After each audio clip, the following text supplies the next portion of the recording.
पूर्व सांसद आनंदराव अडसूल को लेकर विधायक रवि राणा के बयान के खिलाफ शिवसेना का शिंदे गुट आक्रामक हो गया है। पार्टी की ओर से शिव सैनिकों ने राजकमल चौक पर इकट्ठा होकर रवि राणा के खिलाफ जमकर नारेबाजी की। शिव सैनिकों ने राणा के पोस्टर पर प्रदर्शन कर राणा के बयान का विरोध किया। अडसूळांनी अनेकदा आम्हाला ब्लॅकमेल केलं, मला केस मागे घेण्यासाठी अनेकदा त्यांनी पैशाची सुद्धा मागणी केली। पण आज तुम्हाला माहीत आहे की आनंदराव अडसूळ यांनी नवनीत राणाच्या पूर्ण इलेक्शनमध्ये विरोधात काम केलं। त्यांनी शब्द दिला होता देवेंद्र फडणवीस साहेबांना, अमित शहाजींना की नवनीत राणाच्या प्रचारामध्ये मी येईल, नवनीत राणाला निवडून आणेल, नवनीत राणासाठी पूर्ण गावागाव फिरील।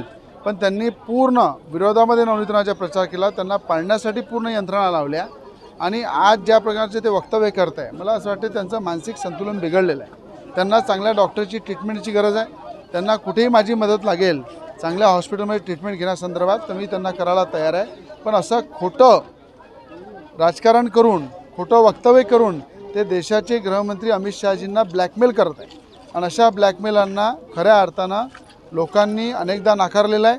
त्यांना आता आराम करण्याची गरज आहे, त्यांचं वयसुद्धा झालं आहे आणि मानसिक संतुलन पूर्ण त्यांचं बिघडलेलं आहे।